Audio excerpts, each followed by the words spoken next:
Page 310, number 9, is our last example on a savings investment that has a compounded interest rate.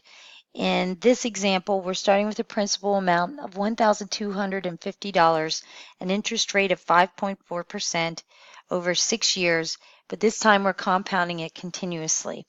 So we have a different formula we're using.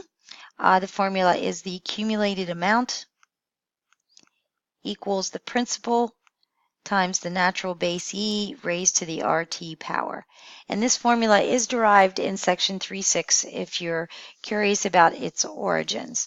So if we want our accumulated amount, we have to substitute in our principal of $1,250 times E, and we're raising E to the 0.054 times 6 power.